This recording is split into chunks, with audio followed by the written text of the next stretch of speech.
back. We back. Episode You tell me. 3. 3 of them in the can. In the can. Soon to be in the can. And here we are. We're back in the attic. Thanks for having me, Vince. I'm so glad you're here. On the previous episode of Burning Daylight, I mentioned that I had a gift. Oh my goodness. And yes, it's a bit. Okay. Yes, this is a bit, but it is a gift. It's I have a genuine gift for you, Kadin. Oh. Now, I must preface, because I'm a man of prefaces. Okay. You may have this. Oh, maybe. It's something you probably have or might have. We'll find out. I think there's a good chance. I don't even remember what the possibilities were. So don't feign enthusiasm. Just receive it as it. Play the ball as it lies. Gift giving is my love language. All right, gift giving is the language. So we had there were some guesses last time. We played a little game called Guess the Gift. Kadin guesses the gift, and it was either, if I recall, a vintage form of media. I don't remember the other one, and I think that the third guess was cabbage. Oh yeah, like a cabbage or like like it was a cabbage. Would you like to make a final guess? No. All right, here we go. And I'm just going to throw it on the table. Okay. All right, gift in 3, 2, 1. There it is. No way, bro. What? Do you have it? No. You do. No. Oh, if you're just doing this for the bit right now, I'm so happy. Guys, this is Hearts of Darkness. This is a film about the making of Apocalypse Now. It's a film about a film. It's a film about a film, which Apocalypse Now is in my top 5 favorite films of all time. And I believe this was shot by Francis's wife, the director's wife. I think that you're right. And they cut together later because the process of making the film was as much of a war as the subject of the film itself. It was traumatizing. We should do an episode at some point on. We should probably do a watch down of Hearts of Darkness. Yeah, like a live commentary. Like a Mystery Science Theater style. Guys, this is great. Vince, thank you. Here's what I like about you, Kadin, and here's why I chose this as the Kadin gift. Okay. Sometimes knowing Kadin feels like I know George Lucas circa 1970s. Trouble can't catch a break. No. Endlessly inspired. Yeah. And creative. Thank you, Vince. In fact, there's a picture. I have a picture of you that I took in Australia when we were off-roading in the outback. Yes. This all sounds so posh, by the way. We were, though. That's true. There's a photo I took of you in Australia when we were off-roading in the outback. We were. We had a picnic. That's true. We had a picnic on the beach, if you recall, and it was quite cool, the water, but we swam. But I have a picture I took of you leaning out the window of the back seat of the truck, and I took it from the perspective of the rearview mirror. Yes. And you're holding it's literally you're Francis Coppola. Like you're leaning out the window of a helicopter with like an 8mm camera. I literally had a Super 8. And you did, Super 8, and like a bandana around your head, and it's like this dude is such a filmmaker. I love it. Yeah, so this is my gift to you, Kadin. Thank you. A film about the traumas of filmmaking. Yeah, this is like some sort of textbook of why not to do it. While we're on the topic of gift giving, if you're looking for a gift for your friend or significant other, boom, Burning Daylight merch. Yes. There it is. It's a hat. It's a hat. It says Burning Daylight. It's a foam auto trucker. It's a foam auto trucker. The highest quality. So sick. You will dress to impress at the truck stop. That's great, in man. Your signature Burning Daylight cap. And this wasn't outsourced. This was designed by Vince Kadin. I designed it. I made it. Well, I didn't make this part. Clearly, yeah, the blank. I don't know who made. I actually don't want to know who made this hat. I don't think you'll ever know who. It says made in Myanmar. Where is that? Okay. Anyway, shout out to Myanmar. But that's where the hat was made. But the design and the lovely everything else I made. So hats. And you're actually what's great about your merch is you are applying the art yourself. It's there. So you're not only designing the art, but you're applying the I'm art. doing it in my studio in Columbia, Tennessee now, y'all. You need to cut B-roll over you of you doing it. Here it is. Here's me. Actually, I'm just going to act it out now. I'm here I am, and I've got the hat. Yeah. It's just beautiful music is playing. Uh-huh. Just in my zone, and I'm just... Yeah. There's a hat. Yep. There's another hat. Wait. There's a third hat. And he just made 3. Wait. So one of 3, you could be yours. 3. If any one of 3 could be your hat. Yep, there it is. I'm super excited about today's episode of Burning Daylight, Kadin, because our good friend, the one and only, the multifaceted, by the way, and I couldn't think of a better, honestly, a better example of the very premise of this show, which is unconventional life path. Yes. The one and only Mr. Gabe Baker. Talented beyond even just his own direction. Gabe has done everything.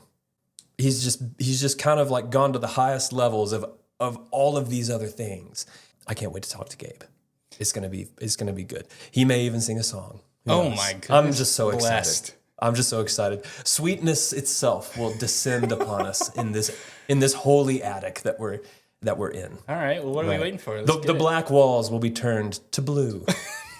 And I can't wait. All right, Gabe, let's get it. Let's get it. All right, Gabe Baker. Here we go, everybody.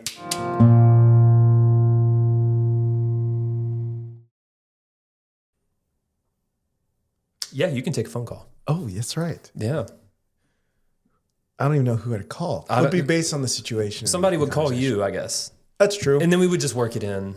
That would be fun. I hope there's the coolest person calls me. I hope somebody does. Dang, that would be great. Do you get a lot of phone calls in the day? Are you a phone call guy? I get a lot of spam phone calls. I get a lot of those. Do they come from your home area code? A lot of them they do. I get 210 San Antonio. Yeah, man. And then I'll get some.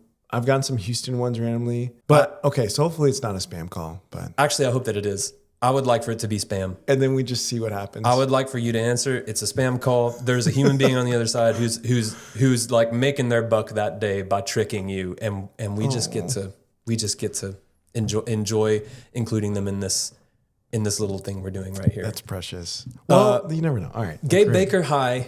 Vincent DeCaro. Welcome to the attic. Here at Small Bone Management. Small Bone Management. In Tennessee. I wasn't sure if you had named the location for this on the podcast. Well, if it's like a secret, I guess a secret would have been cooler because it is a little bit dismal. It is, yeah. It's like, where are they? It's very bunker, nondescript. Like for a podcast called Burning Daylight, there's no daylight to be burned. We're just in a... I think that's kind of apropos. I guess. The daylight's burned. We burned it all. It's all gone. It's been burned. There's no more daylight. It's all been burned. We're at our good pals Small Bone Management, and this is their lovely bunker. I know. That they have that we've taken to be our own. Mm-hmm. The hat looks amazing. I've never seen it. Thank you. Yeah, this is shameless plug. The one and only Burning Daylight merch item that we have for sale. The horses look like a heart. The horses Did you do that? are a heart. Isn't that just so sweet? They're meeting each other as friends over the daylight that's soon to be burned. That's right, because what doesn't burn out is love. What never burns. Daylight may burn out, but true love won't. You may burn out, I may burn out, but our love will stand the burning. The Burning Daylight hat, available now. Yeah, man. Okay, well, hey, speaking of spam calls from your home area code, my Texan brother, Gabe Baker. That's right. Man. Proud. That's one of my favorite fellow things. Countryman. Yes. You're probably a prouder Texan than I am. It's hard to say. That's a weird statement to say, but I love how proud you are of Texas. I'm maybe too proud of it. You know what's funny is I'm coming up on that time where I will have been here the same. So I was 20. That's a good point. Well, coming up on. I've still got a minute. Yeah. I was 23 when I moved to Nashville. But you moved from Fort Worth or from Texas? From Texas, yeah. Not from Arkansas. Well, I guess I was in Arkansas for college. Yeah. But I still resided. Understand. But I moved up in 2020. So this will be 5 years for me this summer. Moved up from Houston. And yeah, I think you probably feel similarly. Like Tennessee and Texas are kindred spirits in lots of ways. Nashville's changed in even the short time I've been here, but it's so cozy in lots of ways, especially for what we do. And so I try to find every opportunity to go back to Texas because my immediate family. You've got family, lots of friends. Honestly, I think my network is growing close in terms of the depth of network. Professionally, friends is still the deepest in Texas.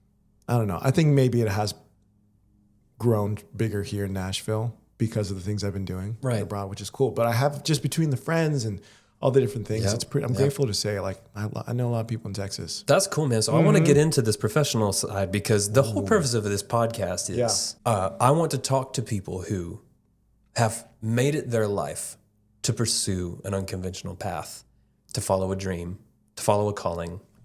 And I don't want to set the precedent that there is a such thing as boring, normal life. There really isn't. But I know some fascinating people who have truly sort of thrown caution to the wind and chase after a calling, and it's working.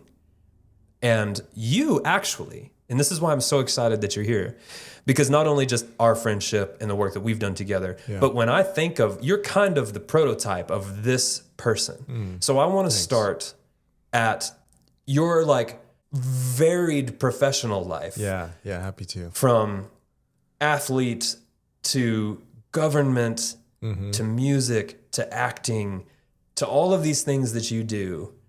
Because in my mind, the kid who was in marching band, the marching band to musician arc is fairly linear. Yeah. In my mind, the college football star engineering major arc into professional musician is not so linear. It's very strange. So, well, thank you. I appreciate the compliment. And I really do. It's fun because my arc in my life, sometimes I feel like it's a beautiful double-edged sword because of how tangential I've lived in a lot of ways to what I had been doing previously. Yeah. But I think it's kind of my secret weapon as well that I love about my journey that I've learned to continue to hold on to as like my thing, if you will. But because I know the value and the importance of focus and building the necessity it is to be, if you want to be excellent and kind of, undeniable, if you will, focus, longevity, repetition, right? But for me, my journey, I'll simply say in a broad statement, it is being like following the call of the Spirit. Yeah. Like actually. And that's very, because I'm a preacher's kid, ministry kid. Okay. The longer wind expression, my story is rooted obviously in my upbringing in San Antonio, born in Dallas, grew up in San Antonio.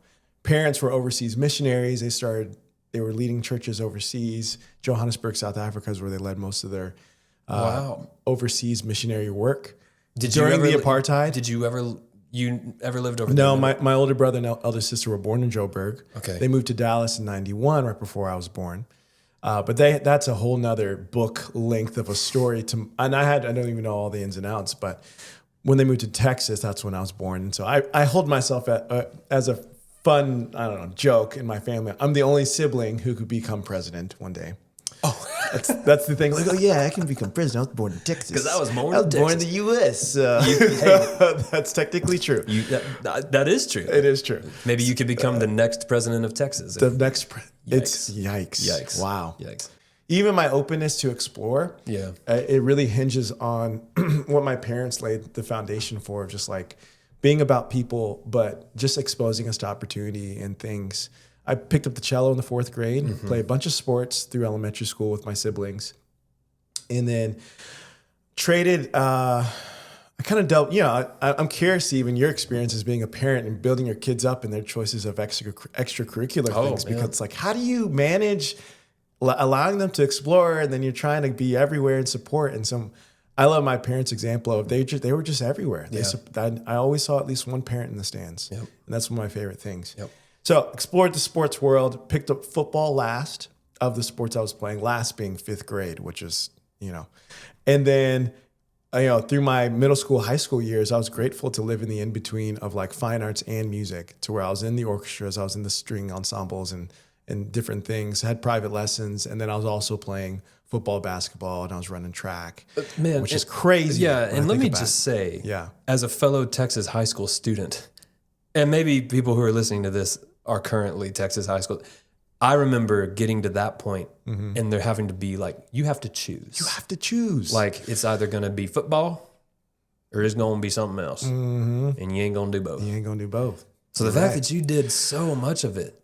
That I often scratch my head with that too. And again, I grew up. Also, your parents.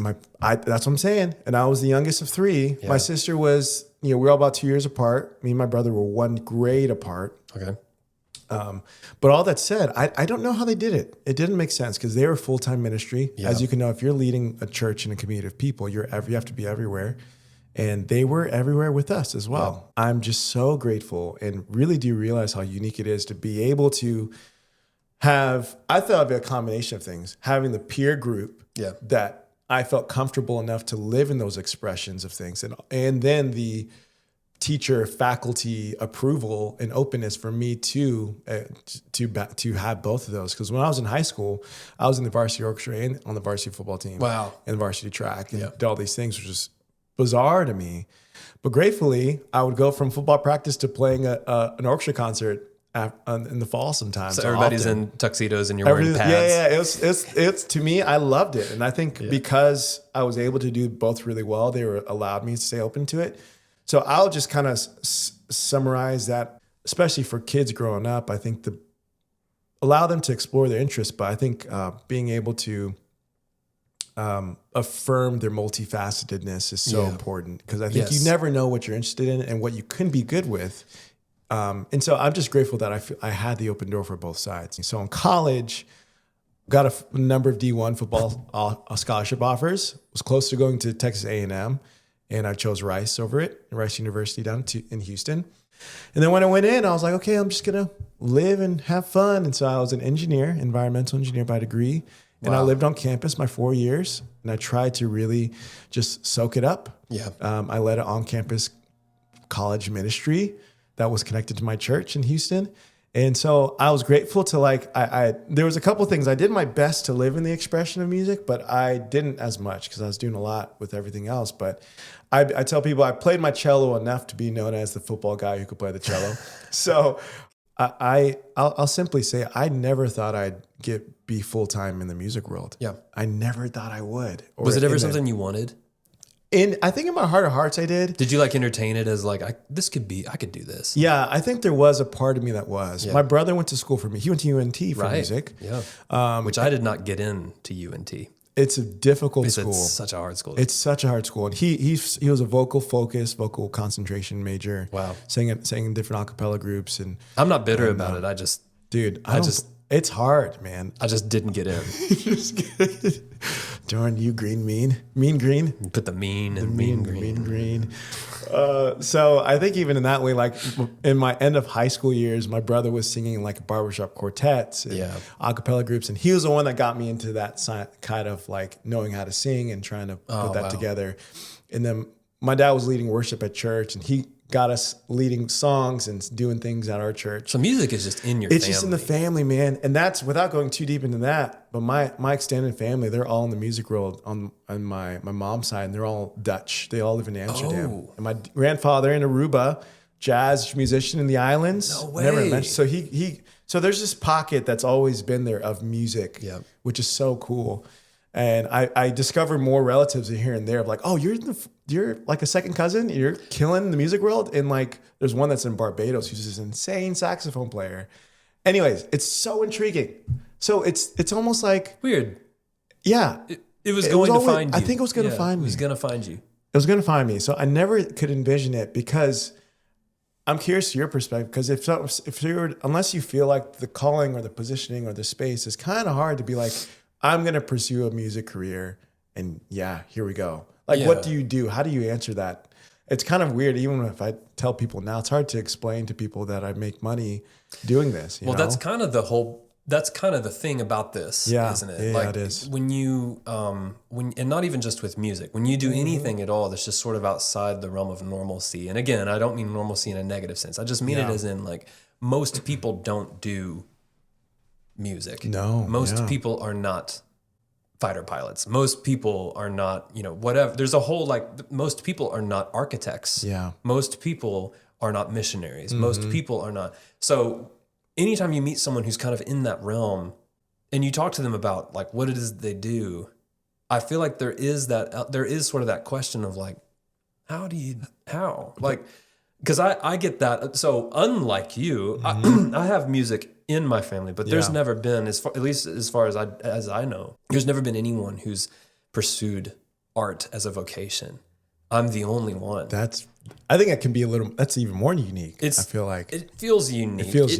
It's very, there's no framework. I'll put it that way. A very blue collar American family. Yeah. Which I have such a heart for.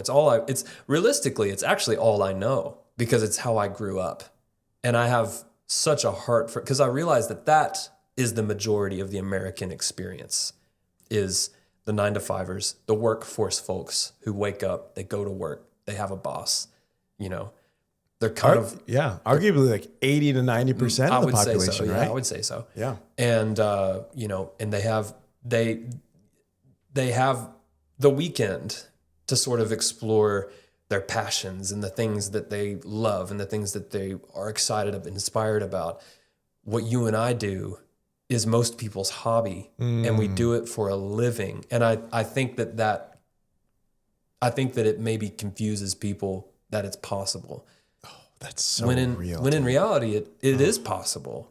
It's not easy. It's not for the faint of heart, but it is possible. I think I remember having this conversation in one of the locker rooms on tour with everyone, and we were like, what percent of the population are we that we are not just doing this for a living, but are on tour? Right. And it's as minuscule as it gets, like in the less than 1% or whatever. It's very small. It's very, very less small. than 1%. And I think that hits the nail on the head of like, I didn't even think it was a concept of thing for me to be like, oh yeah, I think I'm going to do it. Right. But I just think it's hard to factor it in unless there's a true calling sign to be like, oh yeah, I can do it. Yeah. And I see it ahead. And so gratefully, I loved where I was going post-college because it was really cool. Like I tried to go to the NFL, that didn't work out. And it was an answered prayer because I was so interested in moving on past football. I loved football. That's also a big statement, by the way. I tried going to the NFL and it didn't work out. We're going to quickly move on. Like that's real. Like that's like me saying like, well, I tried to become president and it didn't work out. And there's so many steps I would imagine to like actually get to that place where you are entertaining professional football.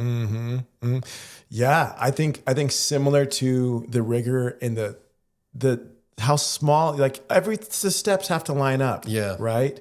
And I knew that was so rare of a possibility that I knew I had to try, and then again, going into collegiate sports in general, that it's not going to be for the rest of your life. Even if you do go to the professional level, depending on what sport you're playing, it's not going to last very long. Like for the duration of what your hopeful life is, it's going to be, maybe 2 to 10 years. Yeah. 10 is way pushing it, even for whatever you're doing athletically. So all that said, I was so really excited and interested to be like, okay, what is it going to look like if I put all this energy that I'm putting here in something else? Yeah. Because literally I was so devoted to, and that's what I love about going to college and focusing on something like that. You doing music, me in the athletic side. You get to another, what it means to train. Like it's a different level of commitment when you're when you put your hand to something for that amount of time and people are depending on you, you're depending on you, but there's a certain expectation output wise, man. I think there's so many things that just live with me. They're going to live with me for the rest of my life. Yeah. I was really ready to move on, but I was also open to be like, I know I can't not try to at least go professionally for what it meant. And I knew how small it was to get there. And so I was like, okay, honestly, it was a bit of a release when I didn't make it, mainly because I know how difficult it is to make it and then to still keep playing and the risk and all the different things to it. So I was like, oh, okay, I guess I don't have to wake up at 6 a.m. every day and kill myself every morning. Crush it at the gym. Crush it and just eat 4,000 calories a day to maintain this standard of practice and excellence. It's fascinating. You get used to the rigor, but when you get released from it, you're like, oh, this is what it looks like. And so post that, I was grateful I jumped into a civil engineering job in Houston that I got connected to. And I was working as a roadway design engineer, which is as technical as it sounds. Wow. And it was way beyond what I studied. And one theme that I'm grateful to experience, and this connects to even me being connected to you guys in the band, is God has continually put me in places that I feel so unqualified for. Yes. And it's with well-designed, mainly because with connecting with some theological conversation. Right. I think one of my favorite thing that stands out in the character of God and his relationship with people described in the history of the Bible is that he always calls leaders that are doubting themselves, who feel unqualified, who actually are unqualified, actually. Right. And to me, every time I'm put in a position, I've like that first job, I was like, I didn't even study this. And they're like, yeah, you want to come on? I was like, that's great. I'm glad you guys are accepting me. And then I worked there for a couple of years. I was doing a bunch of things at the same time. That's when I got into the Ninja Warrior world, and I was doing random things there. And then my mom was a professor at this graduate school, Christian graduate school in Houston, seminary. And I started a master's of theological studies program there part-time. 2018 is when I switched jobs to the government side. Okay. And again, back to this through line, in Harris County is the county that Houston's in, third biggest county in the U.S., huge county. There are 34 cities in Harris County. One of them is Houston. Right. And the county judge was the county executive. I was an intern for him during my undergrad, and he became one of my mentors. And then Hurricane Harvey hit Houston, 2017. Houston was was just upside down in a lot of ways. And I reached back out to the county judge there. He was still connected. I was like, hey, I think I want to get in the public sector. I feel more called to that. It was like, hey, you're doing this engineering thing. You have this background.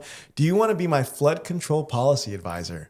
Oh. And we are recovering from Hurricane Harvey. And 90% of Harris County was impacted by Hurricane Harvey. This was maybe global news event. Yeah. I think it was, it was I remember one of the most costly, if not the most costly. Yeah, I had family members flood event affected by this. It was huge. It's huge. Yeah. They were pushing this $2.5 billion bond referendum to the county citizens to be like, hey, this is why we want you to vote for this, because this is where the money is going to go to invest in infrastructure and flood projects to save your community from what has happened for future storms. Yeah. So I was his flood guy to go around the county to speak on behalf of the office and to be a part in conversations with the private and public sector in the community to be like, hey, this is what we're doing at the county judge's office. Trust us. I had no clue what I was doing, Vincent. They threw you to the wolves. In my mind, I'm seeing like the show Parks and Rec in the town forums and how Vince. angry. Dude, I was 2 weeks into the job, and oh my gosh, I had no clue what I was doing. Again, this is me. I came from this engineering job, and you're super young. I'm super young, and the grateful thing about it, Judge Ed Emmett, love that man to death, and he's still a good connection. Great friend. And he just believed in me. Yeah. And he was like, yeah, I see you. Yeah. And I'm going to believe in you. I'm going to give you this opportunity. But I'll just say there's just one meeting, 2 weeks into the job, this $2.5 billion referendum, the word about it is starting to get out. And I'm going out and talking to these communities of like, hey, what projects are coming into our community? Why should we vote yes? Tell me what this project's going to be here. How is it going to keep my house from flooding? And these are people who lost everything in this flood. I didn't know what I was talking about, Vince. They sent me a PowerPoint presentation, and I was talking to our flood control district, the engineers, Harris County Flood Control District, and I was like, you guys, please, I'm on my way to this meeting. You need to help me. I need to know what to say. And I remember being on the phone in my car. I'm like, I don't know what I'm going to say. And I was looking at this PowerPoint slide, and I was like, all right, hey, y'all, I'm Gabe Baker, Flood Control Policy Advisor for Judge Ed Emmett's office, and here's a presentation on why you should vote yes to save your lives. Dude, it was the most embarrassing meeting I think I've ever been a part of. And I was so grateful to go through it because, boy, I was sweating. And I did the best I could for what it was. Like, hey, this is what I know about it, And I'm here to answer the questions that I can. Yeah. And I answered things without distinction and without clarity. And people were confused and upset at me, very upset at me. But it was the first of probably 50 to 60 meetings I did that summer. Yeah. And it got better and better. I can't even imagine. It was something else. And again, those things stand out to me as like God setting me up with intention to learn things I need to learn to set me up for things in the future. For sure. Of just like, hey, you're going to screw up and you're not going to be perfect with everything. And most of the time, you're not going to be perfect at anything. Yeah. But you just got to show up. I love that job. I worked there for almost a little over 2 years. And then the big twist in that, my boss who hired me on, he didn't get voted in when the midterm elections came around. That was when Obama was going in for a second term. Anyways, I can get way deep into what happened there, but a new boss came in. She was my age. Oh. My previous boss was very moderate conservative, but very, very well, liked. She was very, very liberal. Okay. The new boss. She was my age, Latina, very powerful, really well spoken, really great leader, but as polar opposite of the political spectrum as you can kind of get. Sure. And the next shift was coming in 2019. And the next shift came in the season of a lot of family things. And this was my brother moved down from Houston, from Dallas to Houston. And I'm going to get to a song segue in just about 1 minute. Now, this moment here was Let's go to a song. Now, the song I'm going to play is called The Death of Superman. It's one of my favorite songs I've written. And it's an early song in my Nashville writing career. It describes just the freedom to be, to grow in emotionality, to realize you were never Superman, and actually you posturing as a impenetrable emotional force is bad for you. Yep. And so I've grown so much in that space, and this song speaks to this moment in time in 2019 for me. I was still working in the county government, and my brother moved down from Dallas to Houston. His mental health started to decline. He was diagnosed on the schizoaffective spectrum, bipolar. There's a lot of things happening. And my mom had a very ambiguous cancer situation. And then August of 2019, she was diagnosed stage 4 liver and pancreatic cancer. Things just took her away really quickly. Yeah. Right as my mom was put on life support right after Thanksgiving, my brother packed up and left. And then my mom passed away about a week later. And then my brother was gone. He was out of touch, and he had been going through a lot through the years leading up. And it was weird. And the other weird third part of that 2019 season that I always share that has led me into the season of creativity was I was getting casted on a Bachelor show, Vincent.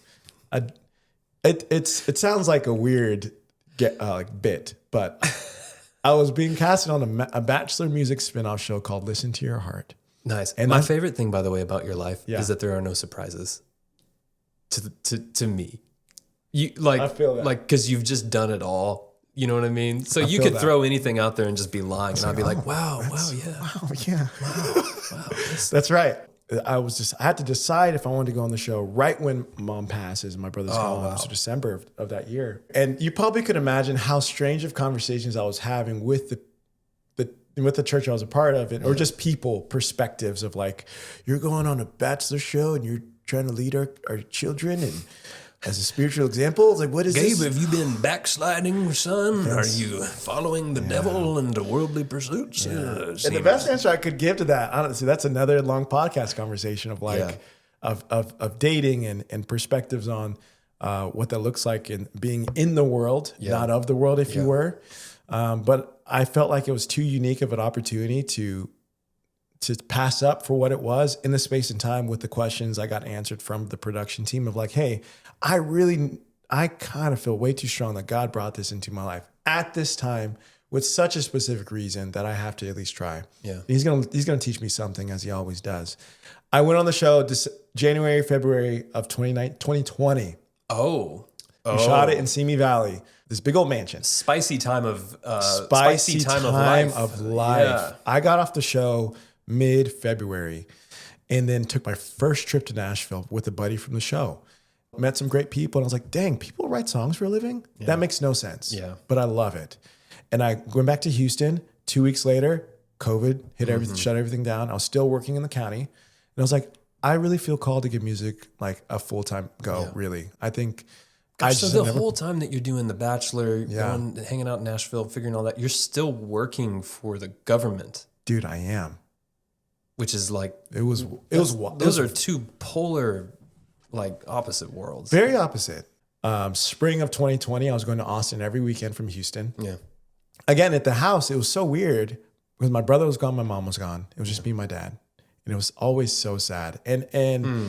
And that season of time was very strange because I remember we had this little, we call it the war room. It actually reminds me of this. It was like this little part of the house that was just like a little, almost like a little tree house kind of energy. But I go up there and I just bring my guitar and bring my cello and I kind of hang out there and I take meetings virtually because you weren't seeing anybody in that time. And I remember it was just like, okay, what do I do? Like everything's weird. And I was just going to Austin. I was like, I think I need to give music a go. I need to try it. And that summer, I was in this position of like, I think I need to move out of Texas. Yeah.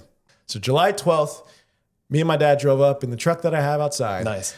With all the things I had and moved into this place. And it's been, time is like kind of sped up so quickly. Sure. And I'll segue into this, a bit of this song called The Death of Superman because it has been one of my statement songs of like growing in emotionality and like not being afraid of being sad. Yeah. Death of Superman. Yeah, it's a good one. It goes so.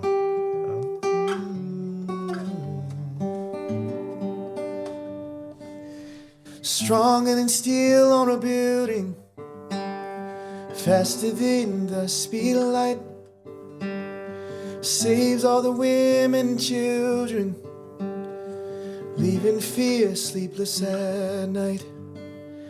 I never gave in to opponents, no, I never let them know that I'm not alright.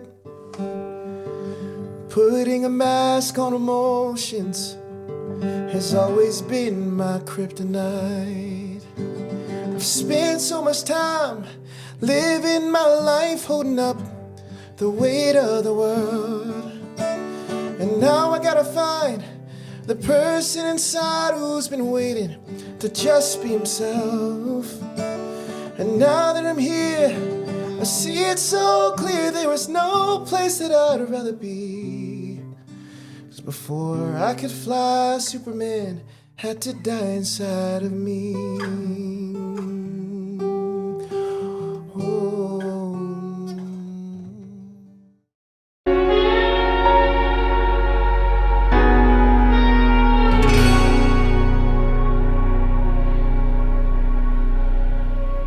I've always had a hard time with, and I don't know, maybe I'll get in trouble for saying this. I've always had a hard time with like the industrial, particularly the Nashville industrial approach to songwriting, because especially right now, it's very, it feels more like we're making content and less like we're making songs. Yeah. And it's been that way for a long time, but I feel like, and this is like the plight of the songwriter, everybody talks about this, but I feel like especially right now it feels that way because where is everybody hearing their music? It's social media. So you are having to like make content. You can't just write great songs anymore. It's like there's got to be these other steps. And it's like, man, how many like wonderful songwriters are we missing out on right now? Because they don't have the extra tools in their toolbox to figure out the other steps. Such a good point. Now, that's always been a thing. You know what I mean? It's like you go all the way back and it's like, well, for every one Elvis Presley, there were probably a million more of him out there that were just as good, if not better. He was just the one that got through. So this isn't a new problem. But I will say, I have a difficult time not creating from an emotionally vulnerable place. Every time I go to write music or make music, it's very difficult for me to detach my emotions from it. Yeah. Which is why I've struggled at times with certain parts of the creative industry is that it requires detachment to make a product. And that's fine. And I think that there are incredibly talented people out there who do it and they do it really, really well. And what they make is good. And I realize, and I'm realizing for myself, I don't have those tools. I can't detach. I actually probably do like the wrong thing and encourage people. Like, actually, I think we need more people like writing from that innermost place. Yeah. And maybe making less content and making more songs again. I don't know. But that also might just be me being the grumpy old man I totally hear that. up here in the attic.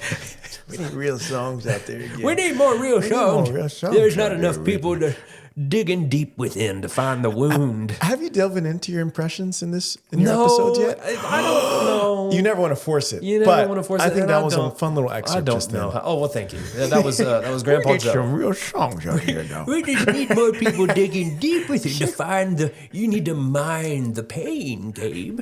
Go as deep as you can and reach into the brokenness of Look how happy I am from doing that. Happy I am.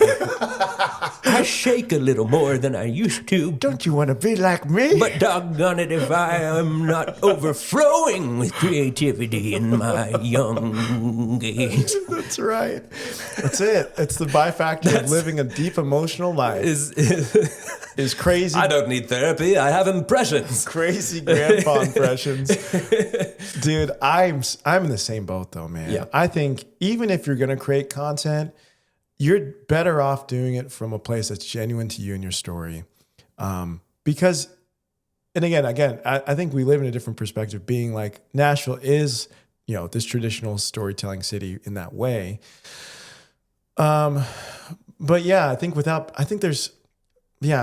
I think you just want to love what you create. I think you're better off. Your soul needs it. Your soul needs it. And you're bigger than just the moment. Like, I think in the legacy of the things that you put out in the world, you want to be like, I feel like you're better off to serving yourself and those around you with living deeply. So I think if you're out there and you're young and you're trying to get into this, I think it would behoove you. it would behoove you. It would behoove you to learn to do both. Have access to those deep places, but also hone your ability to disconnect and create just the product, because you kind of do have to do both. I'm not particularly good at it, but I do think it's a good exercise that I even still try and mostly fail to do. That's good. The advice that I got from my music team in Austin that I knew, they're like, hey, songwriting is a muscle. It's all a muscle. Just put in the reps. And I'm really good at putting in reps in. For sure. Just from my That's that football, life. That's man. the football thing. Like, okay, I think I can get good at it. I just have never put the time into it. Let me just do it. So literally, I was literally writing all the time. And through that, I was a part of starting the beginning of this community called Songhouse, which has done really, really well in terms of like this really kind of growing songwriting artist, independent artist community. Eventually, about 2 years into moving to Nashville, I stepped into the acting side. Yeah. So it's been about 3 years since I've been growing there, but I have some great teams that are that I work with, that I've been auditioning for some awesome things. I've been in a growing handful of movies, and I book a lot more commercial things than I do movies right now. But there's just opportunities growing, and I love acting. Yeah. And it's so scary, but it's so fun because I feel it's been one of the newer discoveries. And the wake of getting the acting was right when I auditioned for King. Okay. When I jumped in the spring of 23 tour. And it's been cool again to be thrown into the places where I'm like, I'm just gonna figure it out. I have no clue what I'm doing. Man. And I'm grateful for the challenge. You walking through that journey of like all these things that you don't feel like I'm being back to the flood. I'm being thrown to the floodwaters here. Yeah. I would argue that there are maybe fewer good things for you as for your own personal growth than going through that time and time and time again. In fact, all of the best seasons of my life, as far as growth or progress, have all been me kind of just treading water. Yeah. Wow. And trying to figure it out, because it makes your skin a lot thicker. And it just makes you want to be the best that you can be. Mm-hmm. And it also reminds you, and I, again, love to hear your perspective on this. I have always heard mentors, people that I respect, have always said, always count it a privilege, to paraphrase, always count it a privilege when you are not the most talented in the room. That's good. Because that means you still have something to learn. And you should always have something to learn. Always. The moment you stop learning, you're dying. You're gonna die. Yeah. Yeah. Yeah. I think especially in a creative field or in this unconventional space of living, learning is so key. Mm-hmm. And I love to learn. I was a terrible college student, Yeah. but I love to learn now because I see so much of the value in it as it has handed me in life. Mm-hmm. Is there ever a moment where Mr. Gabe Baker and his varied successes of his past makes that transition back into government? I never want to force that. I would be shocked if I didn't. I'll put it that way. Okay. I really would be. I think it's still an itch in my heart. I feel like I really enjoyed my work in that space. And to be able, I learned a lot about like the systems and levers in government that can really meet lots of needs. And I'd love to be a part of that again, like more directly. I was close to working for the governor's office here in time. I have some good connections there. And when I moved here, I was close to finding something to work there while I still build this life. Hasn't lined up, and I think that's with divine intention. So, Dude, I feel like God has a way of like just opening the door at the right time. dude, exactly. It's always so precise. And like you may not be ready, but the time is ready. That's good. And I will say this too, having lived in Nashville, Tennessee for 15 years, just to make the statement here, we need more artists in our government. That's good. There needs to be more creatives. Yeah. It's a different type of like It's just a thinking, different brain space. different brain, man. It is. And that representation, I think, especially in a place Especially like in Nashville, where we are exporting so much art into the world Yeah. with not a lot of representation from the top down. Yeah. I would love to see regionally there be authority figures of whether they're in law or local government, little small like city mayors, like all these places. I would love to see our generation, this generation of musicians, professionals who work in this space, who represent so many people who live here, take that step and step into government, step into leadership for their communities. Because I also think that I know some of the best leaders that I know are musicians. Yeah. I like that. Because you have to be good at people. You won't make it far in this career field if you suck at being a human being. Yeah. Because it's all about social dynamics. Like this whole industry is built on social dynamics. I would always rather have somebody on the road with me who is a better team player and a better silent leader when they need to be, and just better at overall maintaining peace and with all of the different personalities and all the different emotions. I would always rather have that person out with me than like the best musician. Ooh, that's good. Because I think that this is so much more valuable in the long run. And chances are that person is going to be driven to also be excellent at what they do with their hands.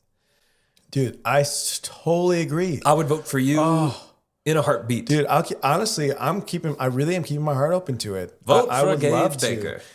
I'd really try to stay open to the spirit. I have so much interest in doing so many other possible things. Like maybe I'll live internationally eventually, or like I don't know. Wow. I would love just to get a homestead here in Middle Tennessee, or go back to Texas eventually. You know what I'm saying? I know you're similar. Like, man, there's so many things that pull your heart in different ways, and you're a man of many things too. To where it's like, how do you try to live in? You don't want to limit yourself, but you also want to live in the things that you align with right now that make the most sense, quote unquote. Yeah.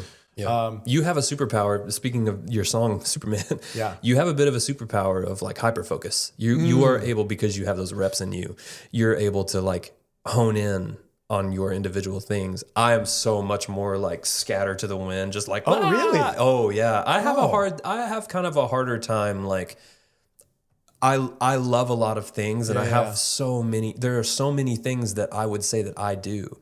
The last two people who've done this podcast, we've started it with, tell me the thing that you think that you're best at. Ooh. I didn't do that with you because I actually don't want to put you in that place, because I think that someone like you shouldn't be put in that box, because not everybody has the ability to be so laser focused in and not just like synonymize their entire identity down to this one thing that they do. Ooh, that's good. That's something that I really interesting. like have always seen and appreciated about you, is that you have this ability to shape shift so gracefully, and that is so uncommon. It's so uncommon. Well, so thanks. Congratulations on that. I appreciate that. Future Governor Baker. I love that. That's adaptability, as weird as that word. It's a weird word to describe oneself too, but I really enjoy that part about me of like being open to be like, yeah, just tell me what I need to do, and if I feel like I ought to step into that role, I think I can figure it out. I love that. Telling stories, man, it's my favorite thing to do. And that's what I love about the acting world now. It's like it's a different form of that, but man, it rings so true to me. Man, I think there's a part. I think that there's such a part of when you make the decision to become like a performer. You know, so much of what I think like we do on the road, for instance, is also acting. It's a character. It is. You know, that person on the stage, it is you up there, but you are also kind of putting on a persona. And I'm not carrying that persona off with me. That person only exists on that stage and not That's really so anywhere true. else. So in many ways, it's a character that we have developed up there. And you're right. I love that. Dude, there's nothing better to it. And I love that we have this. This is such a superpower to be able to craft into a musical expression that connects and is, you know, people can relate to it in form if they do, you know. And so it's my favorite. Like I could not see myself not doing this life. And it's the hardest one to pick. One of the hardest ones. It's quite difficult. It's quite difficult. But yeah, the one thing I'll just say, man, I get more and more affirmed that music changes the world. It does. Or creativity changes the world, man. Art changes the world. And to be able to be on that end of creation and expression and performance, dude. And time again, I have everything I need. Yeah. I've never have not had that. It's been hard, but no, so that's another long thought. But yeah, it's so good. And there's so many things. There's a lot of having.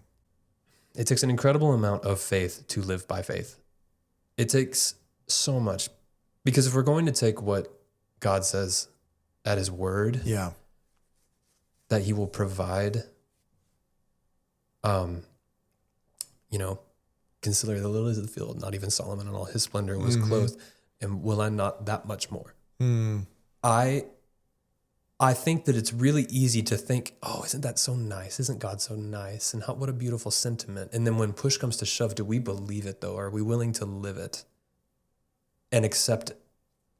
Because I think that that's key. Especially I'm feeling it more and more so as time moves on, as I get older, as the world changes, as my time in this business gets deeper. Yeah. I find myself somehow having an easier time believing it, because I have seen time and time again his hand at play, moving me around, putting me in the right place where I need to be at the right time. And all of the times that I have tried to take the wheel from him and get there on my own, those are the times that have been the hardest, honestly. And so, yes, this is a hard life to choose, but if it's something that God has called you to, which I believe for you he has, if it's something that God has called you to, you also have to step into it with that faith that he also has all the keys and all the pieces and all of the resources to make it your life, because it's the life he called you to. That's good. And he doesn't just send you on a journey and then abandon you immediately, like once you step off the boat or you step off the train or you step out of the bus. There's not just like, this is what I have for you, go and do it, and then I'm just going to abandon you, even though I told you I'd take care of you. I don't believe God works that way, but I think that we do have to believe it. I think that we do have to live from that posture of belief, of faith. And I think about your brother, which out of respect to him, I won't go into, you know, it's his story to tell, but like I think about your brother, and I think about all of the ways that even with the hardships that he has endured, all of the ways that God has been present along the way, with what you've shared with me, all of those things, and what that does for my faith, and for what I believe someday will do for countless others. It's a beautiful thing. Dude, it's so good. I think that's spot on. This one thing I love about talking with you. Well, we can dive in. We're good. Oh, we're in the front lounge right now. We're good chatterboxes. It's 3 a.m. and we're just back in the and I have the deepest thought that we could dive into right now, which is very interesting. And I'll just say really briefly, as brief as I can, like the thing that you mentioned now rings so truly to me. And this was brought up in a conversation I was in last week with some good worshiper friends. And we were talking about what does it mean to live in the impulses of the Spirit, right? And that we are naturally designed to be so dependent on God that we don't even care about things, like in a good way, right? But we've gotten so, and the strange thing about, again, this is getting somewhere, the story of the Garden of Eden and the presence of the tree of knowledge, and that eating from the tree of knowledge took you away from God, or like that, which is very strange, and like the power of knowledge, but also the control that it took away, that it imposed on the human, that is in tension with a life dependent on God and His provision. And I just share that to say, in the space of living in this world of like accepting a calling and having faith in the space of challenge while you're living in the calling, man, that faith is everything, because at its core, as souls, as humans, we're designed to just be like the birds. And to be like, oh, yeah, it's going to be here. I'm not worried because it's always here. And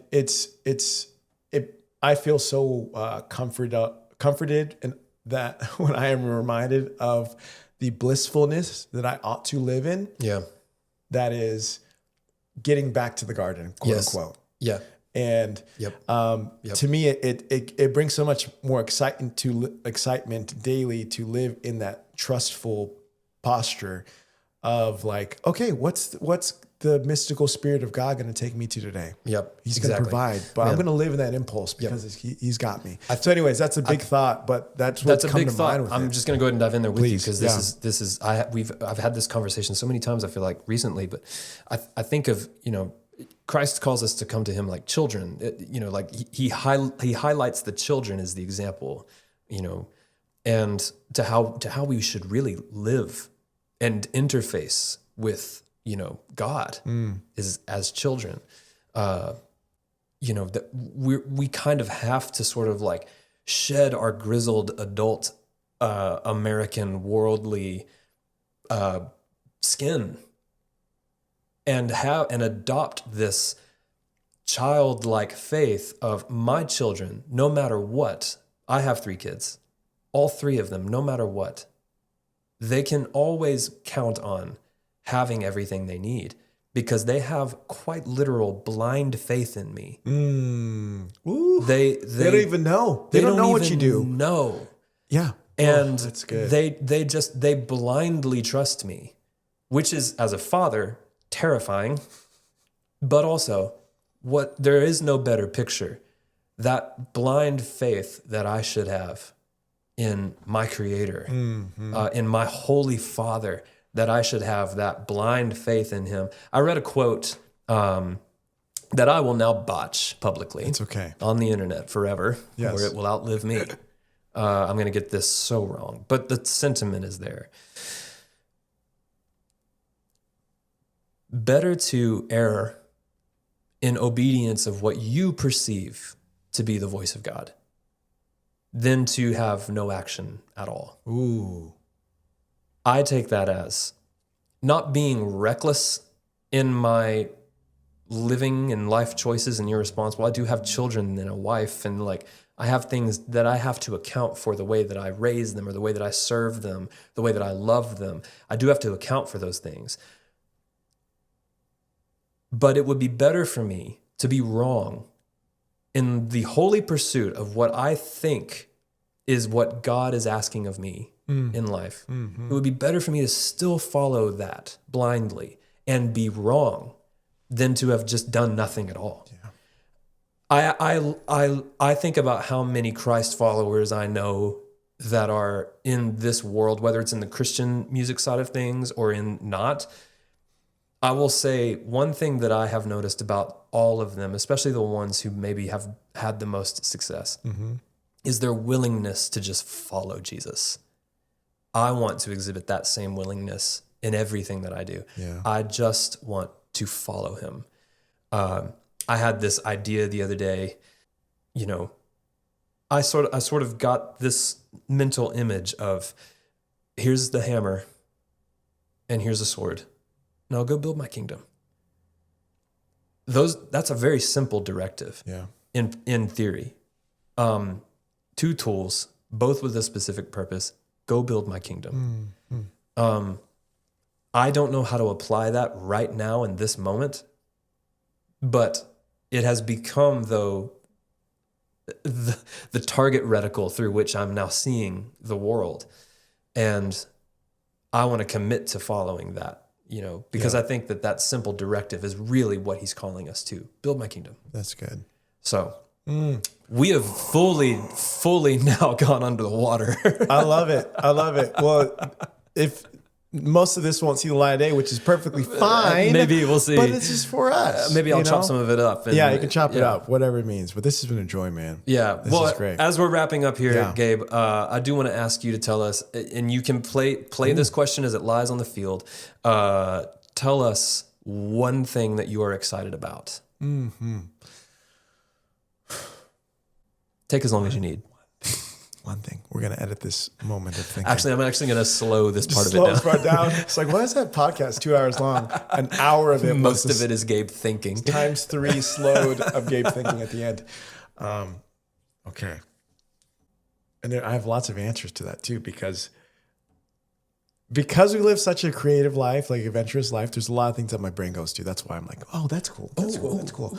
But I'll try to be not overthinker Gabe right now, and say I'm very excited for my acting life. Okay.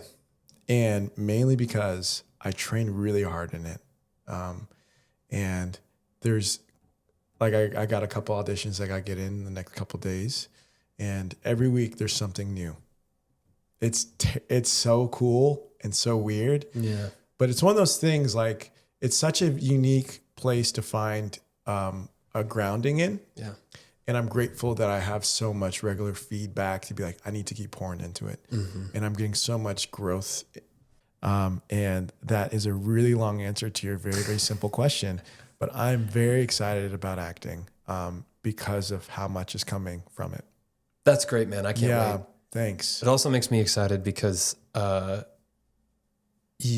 my mind, it's like you have like the Ronald Reagan path. Dude, you know what I'm saying? Again, without getting into it again, but I know full well that God brought me into this creative life to be literally a stepping stone to whatever's going to grow from it. Yeah, I love that. That's going to be so fun to watch happen. Very interesting. Gabe, thanks so much for doing this with me today. I love you dearly. You're a good man. Vince. And thanks for being here. A joy. All right.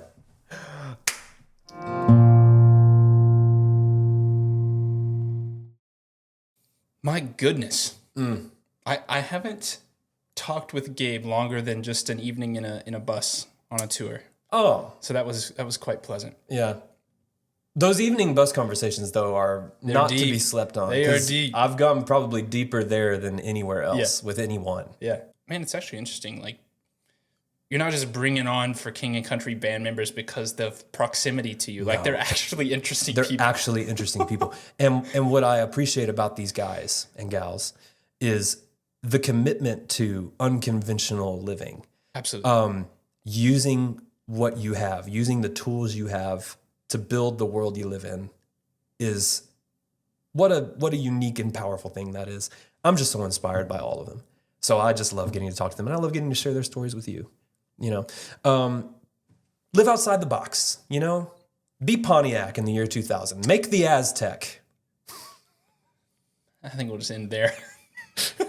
See you guys next time. See y'all next. The Pontiac Aztec, by the way, was 25 years ahead of its time. It was so far ahead of its time. You weren't alive when the Pontiac Aztec came out, were you? No. Oh, that's tough. No. Yeah, I don't Caden, think the Pontiac Aztec was an SUV designed by computers in the early 2000s. Way ahead of its time. It was like the Cybertruck now. Oh. Which also is not very successful. Yeah, I guess you're right. So the Aztec has sought its revenge. Yeah. But still, unique idea. Yeah. Maybe don't be Pontiac. Because the Aztec killed Pontiac. The Aztec killed Pontiac. Oh, no. Pontiac stopped being a brand after the Aztec failed. We'll see you next time. See you guys. Burning daylight. Bye. Bye.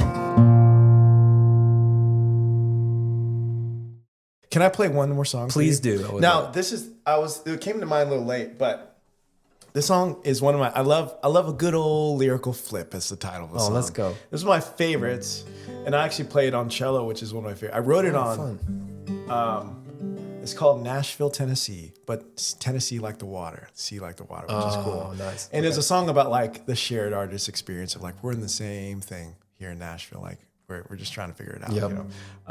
It goes, every night you're treading water in the sea of neon lights, just going through the motions, singing songs we didn't write. Some nights the place is empty, and sometimes you got a crowd. But either way, keep on playing, 'cause that's what chasing dreams is all about. Some days it feels like you can walk on water, and sometimes you think you're gonna drown. But when the wind is blowing your direction, another hurricane comes around. So drop your anchor down and ride it out. When it blows through, you'll see you're not the only boat trying to stay afloat in this Nashville, Tennessee. It's a nice one. I love that, man. I love that.